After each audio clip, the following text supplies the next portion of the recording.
Ebu look at this. Yani angalie ni hili maajabu ya Musa nitasema, na nataka sote tuungane kwa pamoja leo tuweze kuongea ule ambao ni ukweli halisi. Sasa sisi tuko hapa tunang'ang'ana juu chini usiku na mchana kila siku. Marais ambao tunawapongeza wa nchini zingine hapa Afrika kama kina Ibrahim Traore tunawasifia, na kina wale wengine kutoka South Africa kule kina Malema tunawasifia baada ya kutoa kauli zao za kusema kwamba tunataka kama Afrika nzima tukuwe na lugha moja ambayo itatusaidia kuleta ule umoja sote kwa pamoja kama Afrika, na lugha hiyo ikachaguliwa kama lugha ya Kiswahili. Sababu gani chaguliwa lugha ya Kiswahili? Kwa sababu lugha ya Kiswahili ni rahisi mtu kujifunza, na vile vile pia bado ni lugha ambayo imeonekana kama lugha pendwa kwa nchi nyingi, na vile vile pia bado ni lugha ambayo inaongelelewa na nchi nyingi bila hata hao kupelekwa shule kuisoma hiyo lugha.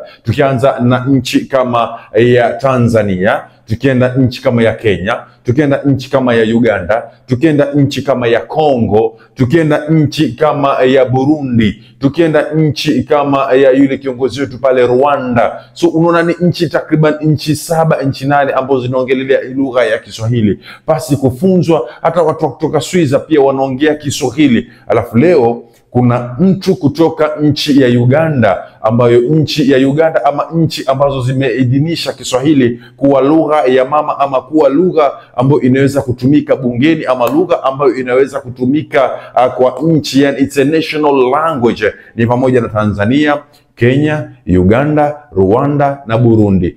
Hatujasahau nchi ya Somali pia vile vile ni nchi ambazo zimeweza kuidhinisha Kiswahili kuwa kama lugha ya nchini ama lugha ya kitaifa. Leo kunaye mtu ambaye ni aspirant tunasema, ambaye anang'ang'ania ama anataka uungwaji wa mkono ndani ya Uganda ili aweze kupigiwa kura awe kiongozi wa Uganda, na haya ndiyo anayoyasema. We shall ban Swahili as our national language. We shall ban it. We need French instead. French has a wider coverage. Burundi, they speak French. Congo, they speak French. Rwanda, they speak French. Congo Brazzaville, they speak French. Gabon, they speak French. Central African Republic, they speak French. We don't need Swahili. We need English and French. Maajabu ya Musa haya. Isiwe kesi, acha tumnukuu mwanzo. Tutafungia Kiswahili nchini kama lugha ya kitaifa. Twajitahidi ama twahitaji taifa la Kifaransa. Kifaransa kimetanua pakubwa barani Afrika. Burundi wanazungumza Kifaransa, Kongo wanazungumza Kifaransa, Rwanda wanazungumza Kifaransa na Gabon wanazungumza Kifaransa, bila kusahau Central Republican pia wanazungumza Kifaransa. Hatuhitaji Kiswahili nchini Uganda kama lugha ya kitaifa. Tunachohitaji ni Kizungu na Kifaransa peke yake ifundishwe nchini mote na iwe lugha ya kitaifa hapa nchini. Mwisho wa nukuu. So ladies and gentlemen, nataka tuongee kitu ambacho hapa kitaleta tashwishi fulani. Najua baadhi ya watu watakubaliana na huyu mtu na baadhi pia watampinga. Lakini kabla hatujakubaliana naye ama kabla hatujampinga, tuanze kuangalia zile nyanza ambazo yeye aliweza kuzitumia mpaka akaona kambe kama kuongea Kifaransa ni muhimu zaidi kuliko kuongea Kiswahili. Ni kipi ambacho yeye ameleta ajenda yake ya kwamba endapo tutaongea Kifaransa basi kitakuwa na umuhimu zaidi kuliko Kiswahili, na akaeleza ya kwamba ule umoja wa kimataifa ni vizuri tukiongea Kifaransa kwa sababu italeta ule umoja wa kimataifa, na kazungumzia nchi ya Burundi, Kongo, Rwanda, Gabon na Central Republican. Asa kwenye hizi nchi takriban 5 alizozizungumzia hapa, nataka tumkosoe kimoja. Burundi ambayo inaongea Kifaransa vile vile pia imeidhinisha Kiswahili kama lugha ya kitaifa. Kongo pia vile vile ambayo inaongea Kifaransa imeidhinisha lugha ya Kiswahili kama lugha ya kitaifa.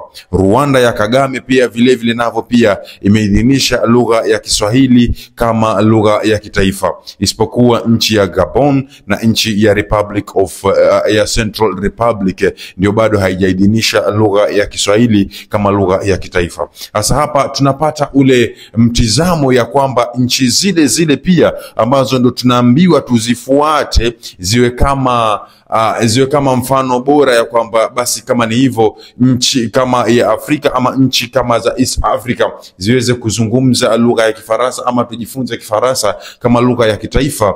Tunaambiwa kwamba lugha ya Kiswahili kamwe kabisa haitotusaidia kwa sababu nchi nyingi zinazungumza Kiswahili. Sasa tuanze kutizama ni nchi ngapi ambazo zinazungumza Kiswahili na zimeidhinisha Kiswahili kama lugha ya kitaifa. Ipo Burundi, ipo Kongo, ipo Rwanda, ipo Kenya, ipo Tanzania na nchi zingine pia vile vile kama hiyo Uganda yenyewe nao pia vile vile imeweza kuidhinisha lugha ya Kiswahili kama lugha ya kitaifa.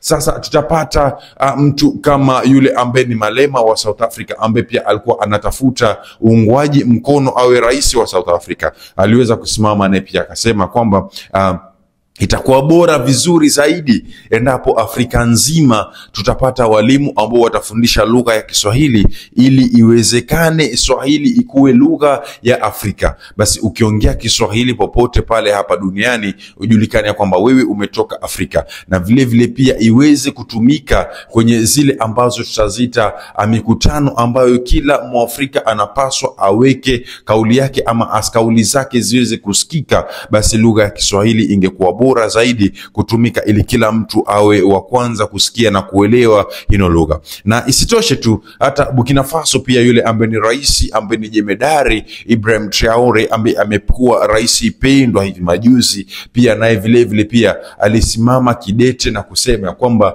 lugha ya Kiswahili iwezekane kufundishwa Afrika nzima ili tuwe na lugha moja, ili tuweze kuelewana, tuende kwa pamoja, tuweze kuwa na mtizamo mmoja sote kwa pamoja, kwa sababu italeta ule umoja, na umoja siku zote ni kitu ambacho wenzetu hawakipendi. Kifaransa hichi anachokiongelelea ni kumaanisha kwamba bado tutakuwa chini ya Wafaransa, kwa sababu Wafaransa ni moja ya nchi ambayo liliweza kuteka nyara ama kutukoloni ama kutukolonize pale awali. Hivyo basi endapo tutaifanya lugha ile kuwa lugha ya kitaifa, inamaanisha kwamba we will be still colonized. The same thing with English ambayo baadhi ya nchi zimeweza kuorodhesha lugha ya Kiswahili kama lugha ya kitaifa.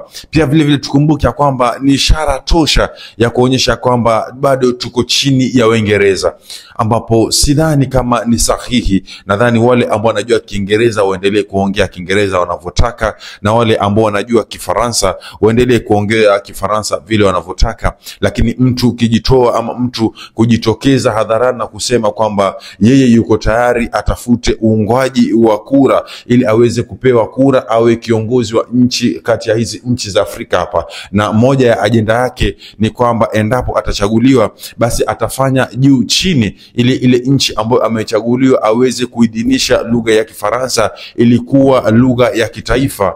Nadhani kwa upande wangu atakuwa amekosea, na atakuwa amekosea sana sana sana. So hapa nataka kujua, je, wewe mtazamaji ama we msikilizaji, upande wako uko vipi? Unadhani lugha ya Kifaransa itakuwa bora, ama unadhani tuendelee tu na Kiswahili kizidi kuwa bora Afrika nzima?